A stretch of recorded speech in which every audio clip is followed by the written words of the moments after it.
ನಮಸ್ಕಾರ. ವಿಶೇಷ ಕಾರ್ಯಕ್ರಮಕ್ಕೆ ಸ್ವಾಗತ. ನಾನು ನವಿತಾ ಜೈನ್. ಆರ್ಟಿಪಿಸಿಆರ್ ಟೆಸ್ಟ್ಗೂ ಸಿಗದೆ ಯಾಮಾರಿಸುತ್ತಾ ಕೊರೋನಾ, ಅಂಕೆಗೂ ಸಿಗದೆ ಅಟ್ಟಹಾಸ, ಜೂನ್ ವರೆಗೂ ರಣಕೇಕೆ ಹಾಕುತ್ತಾ, 2 ವಾರದಲ್ಲಿ ವೈರಸ್ಗೆ ಕಡಿವಾಣ ಹಾಕುತ್ತಾ ಶರವೇಗದ ರಣಪಡೆ. ಇದೇ ಹೊತ್ತಿನ ಸ್ಪೆಷಲ್ ರಣಪಡೆ ರಣತಂತ್ರ. ಆರ್ಟಿಪಿಸಿಆರ್ ಟೆಸ್ಟ್ ನಲ್ಲಿ ನೆಗೆಟಿವ್, ಸಿಟಿ ಸ್ಕ್ಯಾನ್ ನಲ್ಲಿ ಪಾಸಿಟಿವ್.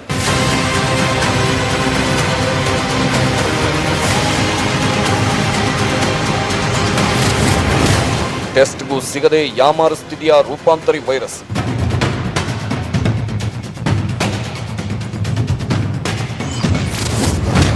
ಅಂಕೆಗೂ ಸಿಗದೆ ಅಟ್ಟಹಾಸ, ಜೂನ್ವರೆಗೂ ರಣಕೇಕೆ ಹಾಕುತ್ತಾ.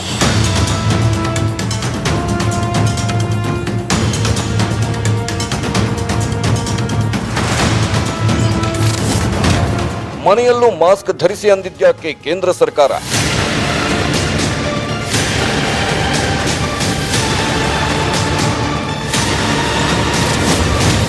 ಎರಡು ವಾರದಲ್ಲಿ ವೈರಸ್ಗೆ ಕಡಿವಾಣ ಹಾಕುತ್ತಾ ಶರವೇಗದ ರಣಪಡೆ.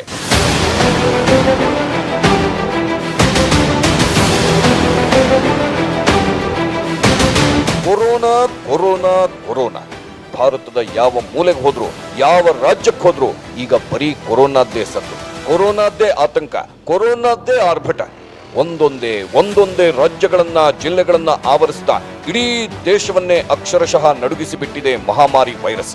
ಅಂಕೆಗೂ ಸಿಗದೆ ಅಟ್ಟಹಾಸ ಹಾಕ್ತಿರುವ ಕೊರೋನಾ ವೈರಸ್ ಇನ್ನೂ ಕನಿಷ್ಠ 2 ತಿಂಗಳು ಬೆಂಬಿಡದ ಭೂತದಂತೆ ಕಾಡಲಿದೆ ಅಂತ ತಜ್ಞರು ಹೇಳ್ತಿದ್ದಾರೆ. ಈಗಲೇ ಕೊರೋನಾದಿಂದ ಆಗ್ತಿರುವ ಅನಾಹುತವನ್ನ ನೋಡೋಕೆ ಆಗ್ತಿಲ್ಲ. ಸೋಂಕಿತರು ಪಡುತ್ತಿರುವ ಕಷ್ಟಗಳನ್ನ ವಿವರಿಸೋಕೆ ಪದಗಳಿಲ್ಲ. ಎಲ್ಲ ಸಂಕಷ್ಟಗಳ ಜೊತೆಗೆ ಈಗ ಕೊರೋನಾ ಅಬ್ಬರಕ್ಕೆ ಕಡಿವಾಣ ಹಾಕಲು ಅನ್ಯ ಮಾರ್ಗ ಕಾಣದೆ ಸರ್ಕಾರ ಟಫ್ ರೂಲ್ಸ್ ಗಳನ್ನ ಜಾರಿಗೆ ತಂದಿದೆ. ಕೊರೋನಾ ಕಂಟ್ರೋಲ್ಗೆ ಸರ್ಕಾರ ತಂದ ಈ ಟಫ್ ರೂಲ್ಸ್ ಬಡ ಕಾರ್ಮಿಕರ ಬದುಕನ್ನ ಮತ್ತಷ್ಟು ದುರ್ಬಲಗೊಳಿಸಿದೆ. ಹೀಗೆ ಕೊರೋನಾ 2ನೇ ಅಲೆ ಅಬ್ಬರದಿಂದ ಸಾಲು ಸಂಕಷ್ಟಗಳು, ಸಾಲು ಸವಾಲುಗಳು ಎದುರಾಗಿರುವ ಬೆನ್ನಲ್ಲೇ ಮಹಾಮಾರಿ ವೈರಸ್ ಕೊಡ್ತಿದೆ ಬ್ಯಾಕ್ ಟು ಬ್ಯಾಕ್ ಶಾಕ್.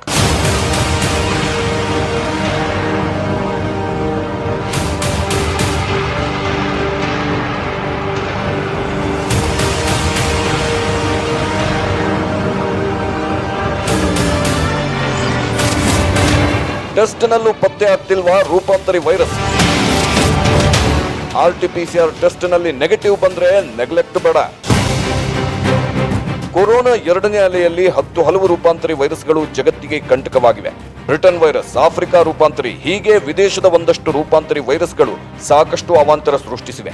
ಭಾರತದಲ್ಲಿ ಪತ್ತೆಯಾದ ಡಬಲ್ ರೂಪಾಂತರಿ, ತ್ರಿಬಲ್ ರೂಪಾಂತರಿ ವೈರಸ್ಗಳು ಈಗ ಹೆಚ್ಚಾಗಿದ್ದು ಕೊರೋನಾ 2ನೇ ಅಲೆ ತೀವ್ರತೆಗೆ ಈ ವೈರಸ್ಗಳೇ ಕಾರಣ ಅನ್ನೋ ಅನುಮಾನವೂ ಇದೆ. ಈ ನಿಟ್ಟಿನಲ್ಲಿ ಸಂಶೋಧನೆಗಳು ನಡೆಯುತ್ತಿವೆ. ಅದೇನೇ ಇರಲಿ ವೀಕ್ಷಕರೇ, ಸದ್ಯಕ್ಕೆ ನೀವು ಎಚ್ಚೆತ್ತುಕೊಳ್ಳಬೇಕಾದ ವಿಷಯ ಏನಂದ್ರೆ, ಬಹಳಷ್ಟು ಜನರಿಗೆ ಕೋವಿಡ್ ಲಕ್ಷಣಗಳಿದ್ದು ಟೆಸ್ಟ್ ಮಾಡಿಸ್ಕೊಂಡ್ರು ನೆಗೆಟಿವ್ ಬರ್ತಿದೆ. ಈ ವಿಚಾರದಲ್ಲಿ ಸ್ವಲ್ಪ ಹುಷಾರಾಗಿರಬೇಕಾಗಿದೆ. ಯಾಕಂದ್ರೆ ಕೊರೋನಾ ಸೋಂಕು ತಗುಲಿದ್ರು ಟೆಸ್ಟ್ಗೆ ಒಳಪಟ್ಟ ಕೆಲವರಿಗೆ ಆರ್ಟಿಪಿಸಿಆರ್ ಟೆಸ್ಟ್ ನೆಗೆಟಿವ್ ಅಂತ ಬರ್ತಿದೆ. ಹೀಗಾಗಿ ಸೋಂಕಿನ ಲಕ್ಷಣ ಇದ್ದು ಟೆಸ್ಟ್ ರಿಪೋರ್ಟ್ ನೆಗೆಟಿವ್ ಅಂತ ಬಂದ್ರೆ ಅಂತವರು ಸಿಟಿ ಸ್ಕ್ಯಾನ್ ಮಾಡಿಸ್ಕೊಳ್ಳಿ ಅಂತ ತಜ್ಞರು ಎಚ್ಚರಿಸಿದ್ದಾರೆ.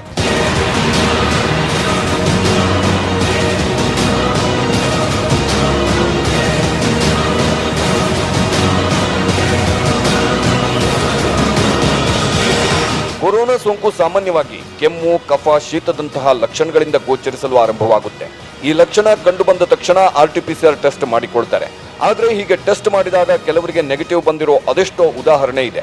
ಹೀಗೆ ಸೋಂಕು ಲಕ್ಷಣಗಳಿದ್ರು ಕೊರೋನಾ ನೆಗೆಟಿವ್ ಬಂತಲ್ಲ, ಇನ್ನೇನು ಪ್ರಾಬ್ಲಮ್ ಇಲ್ಲ ಅಂತ ಸೋಂಕಿತರು ನಿರಾಳವಾಗ್ತಾರೆ. ಆದ್ರೆ 2-3 ದಿನ ಕಳೆದ್ರೂ ರೋಗ ಲಕ್ಷಣ ಮಾತ್ರ ಕಡಿಮೆ ಆಗಲ್ಲ. ದಿನದಿಂದ ದಿನಕ್ಕೆ ರೋಗ ಉಲ್ಬಣವಾಗುತ್ತಾ ಹೋಗುತ್ತೆ. ಆಗ ಮತ್ತೊಮ್ಮೆ ಟೆಸ್ಟ್ ಮಾಡಿಸ್ಕೊಳ್ತಾರೆ. ಆ ಸಂದರ್ಭ ಪಾಸಿಟಿವ್ ಬರುತ್ತೆ. ಅಷ್ಟರಲ್ಲಾಗಲೇ ಸೋಂಕು ಶ್ವಾಸಕೋಶಕ್ಕೆ ಹಾನಿ ಮಾಡದೆ ಇದ್ರೆ ಚಿಕಿತ್ಸೆ ಪಡೆದು ಬಹುಬೇಗ ಚೇತರಿಸಿಕೊಳ್ಳಬಹುದು. ಆದ್ರೆ ಕೆಲವರು ನೆಗೆಟಿವ್ ಬಂದ ಬಳಿಕ ರೋಗ ಲಕ್ಷಣ ಇದ್ರೂ ಕಡೆಗಣಿಸಿ ಮತ್ತೆ ಟೆಸ್ಟ್ ಮಾಡಿಸಿಕೊಳ್ಳಲು ಹೋಗಲ್ಲ. ವೈದ್ಯರನ್ನು ಭೇಟಿಯೂ ಆಗಲ್ಲ. ಅಂತವರಿಗೆ ಅಪಾಯ ಎದುರಾಗುತ್ತಿದೆ. ಹೀಗಾಗಿ ರೋಗ ಲಕ್ಷಣಗಳಿದ್ರೂ ಟೆಸ್ಟ್ ನಲ್ಲಿ ನೆಗೆಟಿವ್ ಬಂದ್ರೆ ಸಿಟಿ ಸ್ಕ್ಯಾನ್ ಮಾಡಿಕೊಳ್ಳುವುದು ಬೆಟರ್ ಅಂತಾರೆ ತಜ್ಞರು. ಇನ್ನು ಆರೋಗ್ಯ ಸಚಿವ ಡಾಕ್ಟರ್ ಸುಧಾಕರ್ ಕೂಡ ಸಿಟಿ ಸ್ಕ್ಯಾನ್ ನಲ್ಲಿ ಸೋಂಕು ಇರೋದು ಪತ್ತೆ ಆದ್ರೆ ಅಂತವರಿಗೆ ಕೋವಿಡ್ ಚಿಕಿತ್ಸೆ ನೀಡಿ ಅಂತ ಎಲ್ಲ ಆಸ್ಪತ್ರೆಗಳಿಗೆ ಸೂಚಿಸಿದ್ದಾರೆ.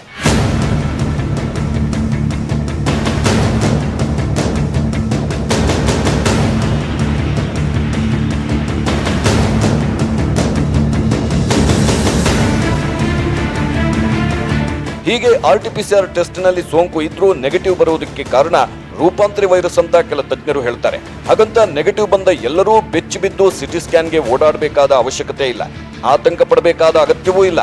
ಆದರೆ ಎಚ್ಚರಿಕೆ ವಹಿಸಲೇಬೇಕಾಗಿದೆ. ನೆಗೆಟಿವ್ ರಿಪೋರ್ಟ್ ಬಂದ ಬಳಿಕವೂ ಕೊರೋನಾ ಸೋಂಕಿನ ಗಂಭೀರ ಲಕ್ಷಣಗಳು ಕಂಡುಬಂದ್ರೆ ಸಿಟಿ ಸ್ಕ್ಯಾನ್ ಮಾಡಿಸಿಕೊಳ್ಳೋದು ಅಥವಾ ವೈದ್ಯರನ್ನ ಭೇಟಿಯಾಗಿ ಮಾರ್ಗದರ್ಶನ ಪಡೆದುಕೊಳ್ಬೇಕು. ಯಾಕಂದ್ರೆ ಸೋಂಕು ಗಂಭೀರ ಹಂತಕ್ಕೆ ಹೋದ್ರೆ ಚೇತರಿಸಿಕೊಳ್ಳೋದು ಕಷ್ಟ. ನಿಮ್ಗೆ ಗೊತ್ತಿದೆ, ಕೊರೋನಾ ಸೋಂಕಿತ ಗಂಭೀರ ಹಂತಕ್ಕೆ ಹೋದ್ರೆ ಅಂತಹ ರೋಗಿಗಳನ್ನ ಯಾವುದೇ ರೆಮ್ಡೆಸಿವಿರ್ ಆಗಲಿ, ಆಕ್ಸಿಜನ್, ವೆಂಟಿಲೇಟರ್ ವ್ಯವಸ್ಥೆ ಆಗಲಿ ಬದುಕಿಸೋದು ಕಷ್ಟ. ಅದರಲ್ಲೂ ಈಗಾಗಲೇ ಬೆಂಗಳೂರು, ತುಮಕೂರು, ಮೈಸೂರು ಹೀಗೆ ಕೊರೋನಾ ಸೋಂಕು ಹೆಚ್ಚಾಗಿ ಐಸಿಯು, ವೆಂಟಿಲೇಟರ್ ಸಿಗುತ್ತಿಲ್ಲ. ಹೀಗಾಗಿ ನಿರ್ಲಕ್ಷ್ಯ ಬಿಟ್ಟು ಆರೋಗ್ಯದ ಬಗ್ಗೆ ಎಚ್ಚರಿಕೆ ವಹಿಸಲೇಬೇಕು. ಸೋಂಕಿನ ಪ್ರಾಥಮಿಕ ಲಕ್ಷಣ ಕಂಡುಬಂದ ತಕ್ಷಣವೇ ವೈದ್ಯರ ಸಲಹೆ ಪಡೆದು ಸೂಕ್ತ ಔಷಧ ತೆಗೆದುಕೊಂಡ್ರೆ 100 ವರ್ಷ ದಾಟಿದವರಿಗೂ ಕೊರೋನಾದಿಂದ ಯಾವುದೇ ಅಪಾಯ ಆಗಲ್ಲ.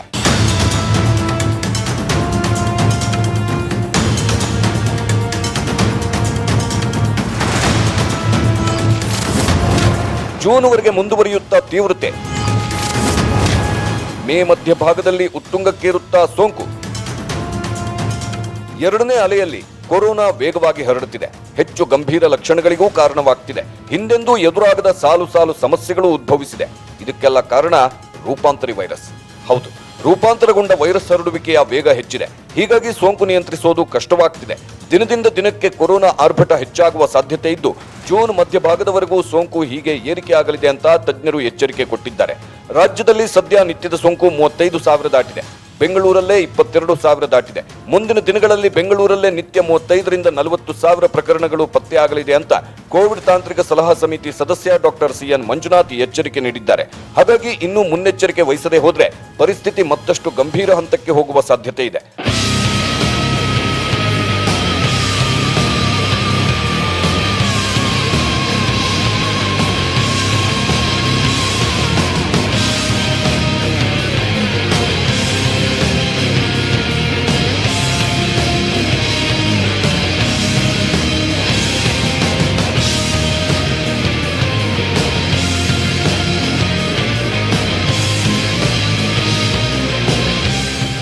ಭಾರತದಲ್ಲಿ ನಿತ್ಯದ ಸೋಂಕು 3,30,000 ದಾಟಿದೆ. ದಿನದಿಂದ ದಿನಕ್ಕೆ ಸೋಂಕು ಹೆಚ್ಚಾಗ್ತಿದೆಯೇ ವಿನಃ ಕಡಿಮೆ ಆಗ್ತಿಲ್ಲ. ಇದೀಗ ಐಐಟಿ ವಿಜ್ಞಾನಿಗಳು ಮತ್ತೊಂದು ಆಘಾತಕಾರಿ ಮಾಹಿತಿ ನೀಡಿದ್ದಾರೆ. ಅದೇನೆಂದರೆ ದೇಶದಲ್ಲಿ ಕೊರೋನಾ ಪಿಡುಗು ಮೇ 14 ರಿಂದ 18 ಸಮಯಕ್ಕೆ ಗರಿಷ್ಠ ಮಟ್ಟಕ್ಕೆ ತಲುಪಬಹುದು ಎಂದಿದ್ದಾರೆ. ಆ ಸಮಯದಲ್ಲಿ ದೇಶದಲ್ಲಿ 38 ಲಕ್ಷದಿಂದ 48 ಲಕ್ಷ ಸಕ್ರಿಯ ಪ್ರಕರಣಗಳು ಇರಲಿವೆ ಎಂದಿದ್ದಾರೆ. ಹೀಗೆ ಗರಿಷ್ಠ ಮಟ್ಟಕ್ಕೆ ಹೋದ ಬಳಿಕ ಮತ್ತೆ ನಿಧಾನವಾಗಿ ದೇಶದಲ್ಲಿ ಕೊರೋನಾ ಸೋಂಕು ಇಳಿಕೆ ಆಗಲಿದೆ ಅನ್ನೋದು ಐಐಟಿ ತಜ್ಞರ ವಾದ. ಆದರೆ ಕರ್ನಾಟಕದಲ್ಲಿ ಮಾತ್ರ ಜೂನ್ ಮಧ್ಯಭಾಗದವರೆಗೂ ಕೊರೋನಾ ಸೋಂಕು ಉತ್ತುಂಗಕ್ಕೆ ಏರಲಿದೆ ಅನ್ನೋದು ಇಲ್ಲಿ ಕೋವಿಡ್ ತಜ್ಞರು ನುಡಿಯುವ ಭವಿಷ್ಯ. ಹೀಗೆ ಐಐಟಿ ವಿಜ್ಞಾನಿಗಳು ಕೋವಿಡ್ ತಜ್ಞರು ನೀಡುತ್ತಿರುವ ಎಚ್ಚರಿಕೆಯನ್ನ ಸುಳ್ಳಾಗಿಸಲೇಬೇಕು. ಕೊರೋನಾ ಗರಿಷ್ಠ ಮಟ್ಟಕ್ಕೆ ತಲುಪೋದನ್ನ ತಡೆಹಿಡಿಯಲೇಬೇಕೆಂದು ಸರ್ಕಾರ ಈಗಾಗಲೇ ರಾಜ್ಯದಲ್ಲಿ 14 ದಿನಗಳ ಟಫ್ ರೂಲ್ಸ್ ಜಾರಿಗೊಳಿಸಿದೆ. ಸಮರೋಪಾದಿಯಲ್ಲಿ ಸೋಂಕಿನ ಭೀಕರತೆ ಎದುರಿಸಲು ಸಜ್ಜಾಗ್ತಿದೆ. ಹಾಗಾದ್ರೆ 14 ದಿನದಲ್ಲೇ ಕೊರೋನಾ ಗೆದ್ದು ಬಿಡುತ್ತಾ ಕರ್ನಾಟಕ? ಈಗ ಎದುರಾಗಿರುವ ಎಲ್ಲಾ ಸಮಸ್ಯೆಗಳಿಗೆ 14 ದಿನದಲ್ಲೇ ಮುಕ್ತಿ ಸಿಗುತ್ತಾ? ಇದು ಉತ್ತರ ಕೊಡ್ತೀವಿ. ಆದ್ರೆ ಅದಕ್ಕೂ ಮೊದಲು ಕೇಂದ್ರ ಸರ್ಕಾರ ಬಿಡುಗಡೆ ಮಾಡಿರುವ ಹೊಸ ಗೈಡ್ಲೈನ್ಸ್ ನಲ್ಲಿ ಏನೇನಿದೆ ಎಂಬ ಮಾಹಿತಿಯನ್ನ ನಿಮ್ಮ ಮುಂದಿಡ್ತಾ ಇದ್ದೀವಿ ನೋಡಿ.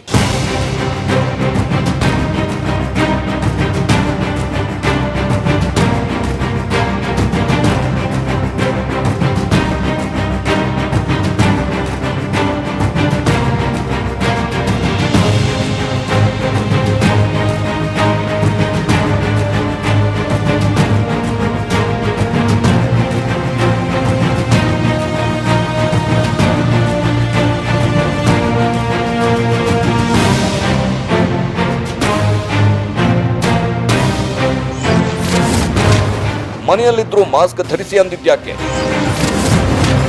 ಕೇಂದ್ರ ಸರ್ಕಾರದ ಗೈಡ್ಲೈನ್ ಹೇಳೋದೇನು? ಇದುವರೆಗೂ ಮನೆಯಿಂದ ಹೊರಗೆ ಕಾಲಿಡಬೇಕಾದ್ರೆ ಮಾಸ್ಕ್ ಧರಿಸಿ ಅಂತ ಎಚ್ಚರಿಕೆ ನೀಡಲಾಗ್ತಿತ್ತು. ಆದ್ರೀಗ ಮನೆಯ ಒಳಗಡೆಯೂ ಮಾಸ್ಕ್ ಧರಿಸುವ ಸಮಯ ಬಂದಿದೆ ಅಂತ ನೀತಿ ಆಯೋಗದ ಸದಸ್ಯ ಡಾಕ್ಟರ್ ವಿಕೆ ಪೌಲ್ ಹೇಳಿದ್ದಾರೆ. ಮನೆಯಲ್ಲಿ ಕೋವಿಡ್ ಪಾಸಿಟಿವ್ ವ್ಯಕ್ತಿ ಐಸೋಲೇಷನ್ ನಲ್ಲಿ ಇದ್ರೆ ಅವರು ಮಾಸ್ಕ್ ಧರಿಸಬೇಕು. ಮನೆಯ ಇತರೆ ಸದಸ್ಯರು ಮಾಸ್ಕ್ ಧರಿಸಬೇಕು. ಕೋವಿಡ್ ರೋಗಿಯನ್ನ ಸಪರೇಟ್ ಕೊಠಡಿಯಲ್ಲಿ ಇರಿಸಬೇಕು ಅಂತ ಡಾಕ್ಟರ್ ಪೌಲ್ ಹೇಳಿದ್ದಾರೆ. ಕೊರೋನಾ ವೈರಸ್ ಗಾಳಿಯ ಮೂಲಕವೂ ಹರಡುತ್ತದೆ ಅಂತ ಕೆಲ ದಿನಗಳ ಹಿಂದೆ ದಿ ಲ್ಯಾನ್ಸೆಟ್ ಜರ್ನಲ್ ನಲ್ಲಿ ವರದಿ ಪ್ರಕಟವಾಗಿತ್ತು. ಇದರ ಬೆನ್ನಲ್ಲೇ ಡಾಕ್ಟರ್ ಪೌಲ್ ಮನೆಯೊಳಗಡೆಯೂ ಮಾಸ್ಕ್ ಧರಿಸಿ ಅಂತ ಸಲಹೆ ಕೊಟ್ಟಿದ್ದಾರೆ.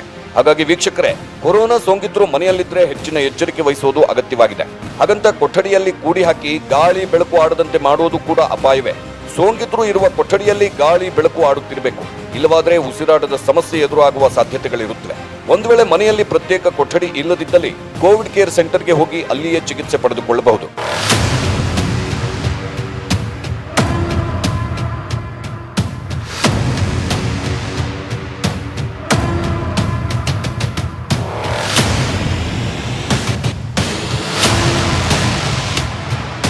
ಇನ್ನು ಕೇಂದ್ರ ಸರ್ಕಾರ ಹೊಸದಾಗಿ ಬಿಡುಗಡೆ ಮಾಡಿದ ಮಾರ್ಗಸೂಚಿಯಲ್ಲಿ ರಾಜ್ಯ ಮತ್ತು ಕೇಂದ್ರಾಡಳಿತ ಪ್ರದೇಶಗಳಿಗೆ ಕಟ್ಟುನಿಟ್ಟಿನ ಸೂಚನೆ ನೀಡಲಾಗಿದೆ. ಆ ಸೂಚನೆ ಏನೇನು ಅನ್ನೋದನ್ನ ನಿಮ್ಮ ಮುಂದಿಡ್ತಾ ಇದ್ದೀವಿ ನೋಡಿ. ಒಂದು ವಾರ 10% ಪಾಸಿಟಿವಿಟಿ ಬಂದಿದ್ರೆ ಅಂತಹ ರಾಜ್ಯಗಳಲ್ಲಿ ಲಾಕ್ಡೌನ್ ರೀತಿ ನಿರ್ಬಂಧ ವಿಧಿಸಬೇಕು ಅಂತ ಕೇಂದ್ರ ಸರ್ಕಾರ ಸೂಚನೆ ನೀಡಿದೆ. ಇನ್ನು ಯಾವ ರಾಜ್ಯದಲ್ಲಿ 60% ಬೆಡ್ ಭರ್ತಿ ಆಗಿದೆಯೋ ಅಲ್ಲೂ ಕೂಡ ಲಾಕ್ಡೌನ್ ರೀತಿ ನಿರ್ಬಂಧ ವಿಧಿಸಬೇಕು ಅಂತ ಕೇಂದ್ರ ಆದೇಶ ನೀಡಿದೆ. ಇನ್ನು ಅಗತ್ಯ ಸೇವೆ ಹೊರತುಪಡಿಸಿ ಉಳಿದಕ್ಕೆಲ್ಲ ನೈಟ್ ಕರ್ಫ್ಯೂ, ಶಾಲಾ ಕಾಲೇಜು ಧಾರ್ಮಿಕ ಕೇಂದ್ರ ಬಂದ್, ಸಿನಿಮಾ, ಜಿಮ್, ಕ್ಲಬ್, ಪಬ್ ಬಂದ್, ಜಾತ್ರೆ, ಹಬ್ಬ ಹರಿದಿನಗಳಿಗೆ ನಿಷೇಧ, ಮದುವೆಗೆ 50 ಜನ, ಅಂತ್ಯಕ್ರಿಯೆಗೆ 20 ಜನ ಸೀಮಿತ, ಬಸ್ ರೈಲುಗಳಲ್ಲಿ 50% ಪ್ರಯಾಣ, ಕ್ಯಾಬ್, ಟ್ಯಾಕ್ಸಿ, ಕಚೇರಿಗಳಿಗೂ ಇದೇ ನಿಯಮವನ್ನು ಅನ್ವಯಿಸಲಾಗಿದೆ. ಇದು ಕೇಂದ್ರ ಸರ್ಕಾರ ರಾಜ್ಯ ಸರ್ಕಾರಗಳಿಗೆ ಸೂಚಿಸಿದ ಮಾರ್ಗಸೂಚಿಯಷ್ಟೇ. ರಾಜ್ಯ ಸರ್ಕಾರಗಳು ಕೇಂದ್ರದ ಈ ಮಾರ್ಗಸೂಚಿಯನ್ನ ಇಟ್ಟುಕೊಂಡು ಕೋವಿಡ್ ಗಂಭೀರತೆಗೆ ಅನುಗುಣವಾಗಿ ಮತ್ತಷ್ಟು ಕಠಿಣ ನಿರ್ಬಂಧ ಹೇರಬಹುದು. ಕರ್ನಾಟಕದಲ್ಲಿ ಈಗಾಗಲೇ 14 ದಿನದ ಟಫ್ ರೂಲ್ಸ್ ಜಾರಿಗೆ ತರಲಾಗಿದೆ. ಏನಿರುತ್ತೆ ಏನಿರಲ್ಲ ಅನ್ನೋ ಮಾರ್ಗಸೂಚಿಯನ್ನು ರಾಜ್ಯ ಸರ್ಕಾರ ಬಿಡುಗಡೆ ಮಾಡಿದೆ. ಹಾಗಾಗಿ ಜನರು ಪಾಲಿಸಬೇಕಾಗಿರೋದು ರಾಜ್ಯ ಸರ್ಕಾರಗಳು ಬಿಡುಗಡೆ ಮಾಡಿದ ಮಾರ್ಗಸೂಚಿಯನ್ನ. ಕೇಂದ್ರ ಸರ್ಕಾರ ಬಿಡುಗಡೆ ಮಾಡಿದ ಈ ಮಾರ್ಗಸೂಚಿ ರಾಜ್ಯ ಸರ್ಕಾರಗಳು ಪಾಲಿಸುವಂತೆ ಆದೇಶ ನೀಡಿ ಹೊರಡಿಸಿದ ಮಾರ್ಗಸೂಚಿ. ಹಾಗಾಗಿ ಕನ್ಫ್ಯೂಸ್ ಆಗಬೇಡಿ. ಕರ್ನಾಟಕದಲ್ಲಿ ಕರ್ನಾಟಕ ಸರ್ಕಾರ ಯಾವ ಮಾರ್ಗಸೂಚಿ ಹೊರಡಿಸಿದೆಯೋ ಅದುವೇ ಮುಂದಿನ 14 ದಿನ ಅನ್ವಯವಾಗಲಿದೆ. ಕೊರೋನಾ ಸೋಂಕಿನಿಂದ ಜನರನ್ನ ಬಚಾವ್ ಮಾಡಲು ರಾಜ್ಯ ಸರ್ಕಾರ 14 ದಿನದ ಟಫ್ ರೂಲ್ಸ್ ಜಾರಿಗೊಳಿಸಿದೆ. ಸರ್ಕಾರ ಇಷ್ಟೆಲ್ಲ ಕ್ರಮ ಕೈಗೊಂಡ್ರೂ ಜನ ಪಾಲಿಸದೆ ಹೋದ್ರೆ ಮತ್ತೆ ಪ್ರಯತ್ನವೆಲ್ಲವೂ ನೀರಿನ ಮೇಲೆ ಹೋಮ ಮಾಡಿದಂತಾಗಲಿದೆ. ಯಾಕೆ ಅಂತೀರಾ? ಈ ಸ್ಟೋರಿ ನೋಡಿದ್ರೆ ನಿಮ್ಗೆ ಗೊತ್ತಾಗುತ್ತೆ. 30 ದಿನದಲ್ಲಿ ಒಬ್ಬ ಸೋಂಕಿತನಿಂದ 406 ಮಂದಿಗೆ ಅಪಾಯ. ಕೋವಿಡ್ ನಿಯಮ ಪಾಲಿಸದವರಿಗೆ ಕೇಂದ್ರದ ಎಚ್ಚರಿಕೆ. ಕೊರೋನಾ ಹರಡೋದನ್ನು ತಡೆಗಟ್ಟಲು ಮಾಸ್ಕ್ ಧಾರಣೆ ಮತ್ತು ಸಾಮಾಜಿಕ ಅಂತರ ವಹಿಸೋದು ಅತ್ಯಗತ್ಯ. ಕಳೆದ ವರ್ಷದಿಂದ ಇದೇ ಎಚ್ಚರಿಕೆಯನ್ನು ನೀಡಲಾಗ್ತಿದ್ರೂ ಜನ ಮಾತ್ರ ಪಾಲಿಸ್ತಿಲ್ಲ. ಪರಿಣಾಮ ಈಗ ಮತ್ತೆ 2ನೇ ಅಲೆ ಭೀಕರವಾಗಿ ಹರಡಿದೆ. ಇದೀಗ ಕೇಂದ್ರ ಸರ್ಕಾರ ಖಡಕ್ ಎಚ್ಚರಿಕೆಯೊಂದನ್ನು ಕೊಟ್ಟಿದೆ. ಕೋವಿಡ್ ನಿಯಮ ಪಾಲಿಸದೇ ಇದ್ರೆ ದೊಡ್ಡ ದುರಂತಕ್ಕೆ ಎಡೆಮಾಡಿಕೊಟ್ಟಂತೆ ಅಂತ ಜನರಿಗೆ ಎಚ್ಚರಿಕೆಯ ಸಂದೇಶ ರವಾನಿಸಿದೆ. ಒಬ್ಬ ಕೊರೋನಾ ಸೋಂಕಿತ ವ್ಯಕ್ತಿ ಕೇವಲ 30 ದಿನದಲ್ಲಿ ಬರೋಬ್ಬರಿ 406 ಮಂದಿಗೆ ಸೋಂಕು ಪ್ರಸರಣ ಮಾಡಬಹುದು. ಹೀಗಾಗಿ ಎಲ್ಲರೂ ಎಚ್ಚರಿಕೆ ವಹಿಸಬೇಕು ಅಂತ ಕೇಂದ್ರ ಸರ್ಕಾರವೇ ದೇಶವಾಸಿಗಳಿಗೆ ವಾರ್ನ್ ಮಾಡಿದೆ. ಸಾಮಾನ್ಯವಾಗಿ ಸಾಮಾಜಿಕ ಅಂತರ ಅಂದ್ರೆ 6 ಅಡಿ ಅಂತ ಹೇಳಲಾಗುತ್ತದೆ. ಆದರೆ 6 ಅಡಿಗಳಷ್ಟು ದೂರ ಇದ್ರೂ ಕೆಲವೊಮ್ಮೆ ಸೋಂಕು ಹರಡುವ ಸಾಧ್ಯತೆಗಳಿವೆ ಅನ್ನೋದು ಕೆಲ ಅಧ್ಯಯನಗಳಿಂದ ದೃಢಪಟ್ಟಿದೆ. ಸಾಕಷ್ಟು ಹೋಮ್ ಐಸೋಲೇಷನ್ ಪ್ರಕರಣದಲ್ಲೂ ಇದು ಸಾಬೀತಾಗಿದೆ. ಹಾಗಾಗಿ ಸೋಂಕಿತ ವ್ಯಕ್ತಿ ಮತ್ತು ಸೋಂಕಿತರಲ್ಲದೇ ಇರೋರು ಎಲ್ಲರೂ ಮಾಸ್ಕ್ ಧರಿಸಬೇಕು. ಸಾಧ್ಯವಾದಷ್ಟು ದೂರದಲ್ಲಿ ನಿಂತು ವ್ಯವಹರಿಸಬೇಕು. ಈ ಮಾತನ್ನ ಪದೇ ಪದೇ ಹೇಳ್ತಾ ಇದ್ರೂ ಜನ ಮಾತ್ರ ಎಚ್ಚೆತ್ತುಕೊಂಡಿಲ್ಲ. ಜನ ಎಚ್ಚೆತ್ತುಕೊಳ್ಳದೇ ಇದ್ರೆ ಸರ್ಕಾರ ಮಾಡಿದ 14 ದಿನದ ಟಫ್ ರೂಲ್ಸ್ ಕೂಡ ಕೊರೋನಾ ಭೀಕರತೆಯನ್ನ ಕಡಿಮೆ ಮಾಡುವುದು ಕಷ್ಟ. ನೀವೀಗ ನೋಡ್ತಾ ಇರೋ ಈ ದೃಶ್ಯ ತುಮಕೂರಿನದ್ದು. ಒಂದ್ ಕಡೆ ತುಮಕೂರಲ್ಲಿ ಸೋಂಕಿತರ ಸಂಖ್ಯೆ ಹೆಚ್ಚಾಗಿ ಬೆಡ್ ಸಿಗದೆ ಅಲೆದಾಡುವ ಪರಿಸ್ಥಿತಿ ಇದೆ. ನಡುರಾತ್ರಿ ತನಕ ಒಬ್ಬ ಸೋಂಕಿತ ಲಗೇಜ್ ಆಟೋದಲ್ಲಿ ಇದ್ದ ಘಟನೆ ಇದು. ಮಗದೊಂದು ಕಡೆ ಅದೇ ತುಮಕೂರಿನ ಮಾರ್ಕೆಟ್ನಲ್ಲಿ ಹೇಗೆ ಜನ ಕೊರೋನಾ ಭೀಕರತೆಯನ್ನು ಮರೆತು ಮುಗಿಬಿದ್ದಿದ್ದಾರೆ ನೋಡಿ. ಕೋಲಾರದಲ್ಲಿ ಆಕ್ಸಿಜನ್ ಕೊರತೆಯಿಂದ 3 ರೋಗಿಗಳು ಸಾವನ್ನಪ್ಪಿದ ಘಟನೆ ನಡೆದಿದೆ. ಆದರೂ ಕೋಲಾರದಲ್ಲಿ ಜನ ಮಾತ್ರ ಇನ್ನೂ ಎಚ್ಚೆತ್ತುಕೊಂಡಿಲ್ಲ. ಈ ಕಡೆ ಯಾದಗಿರಿಯಲ್ಲಿ ಬೆಂಗಳೂರಿನಿಂದ ಬಂದ ವಲಸೆ ಕಾರ್ಮಿಕರಿಗೆ ಕೊರೋನಾ ಟೆಸ್ಟ್ ಮಾಡಲೆಂದು ಟೆಸ್ಟಿಂಗ್ ಕೇಂದ್ರ ತೆರೆಯಲಾಗಿದೆ. ಆದರೆ ಇದರಿಂದ ತಪ್ಪಿಸಿಕೊಳ್ಳಲು ವಲಸಿಗರು ಗೇಟ್ ಜಂಪ್ ಮಾಡಿ ಪರಾರಿ ಆಗ್ತಿದ್ದಾರೆ.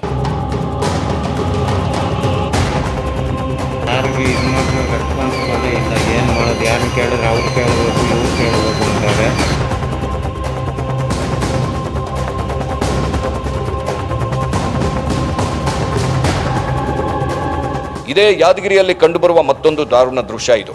ರೈಲ್ವೆ ನಿಲ್ದಾಣದಲ್ಲಿ ಮಧ್ಯಪ್ರದೇಶದ ಕಾರ್ಮಿಕರು ಊಟಕ್ಕಾಗಿ ಪರದಾಡುತ್ತಿದ್ದಾರೆ. ಯಾದಗಿರಿಯಲ್ಲಿ ಕೊರೋನಾ ತಂದಿಟ್ಟ ಟಫ್ ರೂಲ್ಸ್ ಸಂಕಷ್ಟ ಹಸಿವಿನಿಂದ ಕಂಗೆಡುವಂತೆ ಮಾಡಿದೆ. ಈ ಕಡೆ ಚಿತ್ರದುರ್ಗದಲ್ಲಿ ನೋಡಿ, ಕೊರೋನಾ ಸೋಂಕಿನ ಭೀಕರತೆ ನಡುವೆಯೂ ಜನ ನಿಯಮವನ್ನ ಹೇಗೆ ಗಾಳಿಗೆ ತೂರಿದ್ದಾರೆ ಅಂತ. ಗದಗದ ಮಾರುಕಟ್ಟೆಯೂ ಇದಕ್ಕಿಂತ ಭಿನ್ನವಾಗಿಲ್ಲ.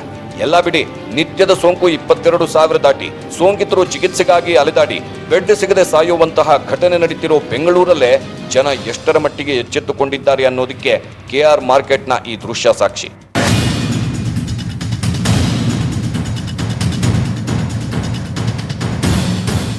ಸಾಮಾಜಿಕ ಅಂತರ ಇಲ್ಲ, ಮಾಸ್ಕ್ ಇಲ್ಲ, ಕೋವಿಡ್ ನಿಯಮ ಪಾಲನೆ ಮಾಡೋರೇ ಇಲ್ಲಿಲ್ಲ. ಸರ್ಕಾರ ಎಷ್ಟೇ ರೂಲ್ಸ್ ಮಾಡಿದ್ರು ಅದನ್ನ ಬಹುತೇಕರು ಪಾಲಿಸ್ತಿಲ್ಲ.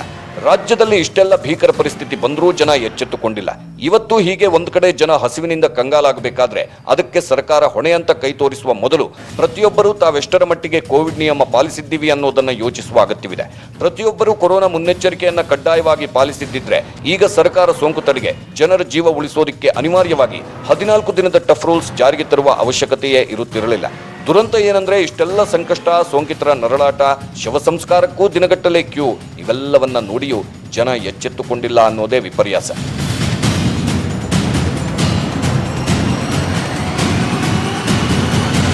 ಒಂದಂತೂ ಸತ್ಯ ವೀಕ್ಷಕರೇ, ಕೊರೋನಾ ಈ ಪರಿ ಹೆಚ್ಚಾಗೋದಿಕ್ಕೆ ಸರ್ಕಾರ ಮಾತ್ರ ಕಾರಣವಲ್ಲ, ಪ್ರತಿಯೊಬ್ಬ ಪ್ರಜೆಯೂ ಕಾರಣವಾಗಿದ್ದಾರೆ. ಯಾರೆಲ್ಲ ಕೋವಿಡ್ ನಿಯಮ ಗಾಳಿಗೆ ತೂರಿದ್ದಾರೋ ಅವರೆಲ್ಲರೂ ಈ ಸಂಕಷ್ಟದ ಹೊಣೆಗಾರರಾಗಿದ್ದಾರೆ. ಕಳೆದ ವರ್ಷದ ಕೊರೋನಾ ಭೀಕರತೆಯನ್ನ ನೆನಪಿಟ್ಟುಕೊಂಡು ಪ್ರತಿಯೊಬ್ಬರು ಜವಾಬ್ದಾರಿಯಿಂದ ವರ್ತಿಸಿದ್ರೆ ಈಗ ಮತ್ತೆ ಟಫ್ ರೂಲ್ಸ್ ಜಾರಿ ಮಾಡುವ ಅವಶ್ಯಕತೆಯೇ ಬರುತ್ತಿರಲಿಲ್ಲ. ಬಡವರು ಹಸಿವಿನಿಂದ ಕಂಗಾಲಾಗುವ ಸ್ಥಿತಿಯೂ ಉದ್ಭವವಾಗುತ್ತಿರಲಿಲ್ಲ. ಬೆಡ್ ಸಿಗದೆ ಸಾಯುವ, ಶವ ಸಂಸ್ಕಾರವನ್ನೂ ನೆಟ್ಟಗೆ ಮಾಡಲಾಗದ ಹಲುಬುವ ಪರಿಸ್ಥಿತಿ ಎದುರಾಗುತ್ತಿರಲಿಲ್ಲ. ಹಾಗಾಗಿ ಇನ್ನಾದರೂ ಎಚ್ಚರಿಕೆ ವಹಿಸಿ. ಸರ್ಕಾರ ಈ ಸಮಸ್ಯೆ ಪರಿಹಾರಕ್ಕೆ ಸಮರೋಪಾದಿಯಲ್ಲಿ ಕೆಲಸ ಮಾಡುತ್ತಿದೆ. ಆದರೆ ಈ ಕೆಲಸ ಫಲಿಸಬೇಕಾದ್ರೆ ಎಲ್ಲರ ಸಹಕಾರ ಅಗತ್ಯ. ಎಲ್ಲರೂ ಕೋವಿಡ್ ನಿಯಮವನ್ನು ಕಡ್ಡಾಯವಾಗಿ ಪಾಲಿಸೋದು ಅತ್ಯಗತ್ಯ. ಕೋವಿಡ್ ನಿಯಮ, ಸರ್ಕಾರ ಹೊರಡಿಸಿದ ಮಾರ್ಗಸೂಚಿ ಪಾಲಿಸದೆ ಹೋದ್ರೆ ಇನ್ನಷ್ಟು ಗಂಡಾಂತರ ತಪ್ಪಿದ್ದಲ್ಲ.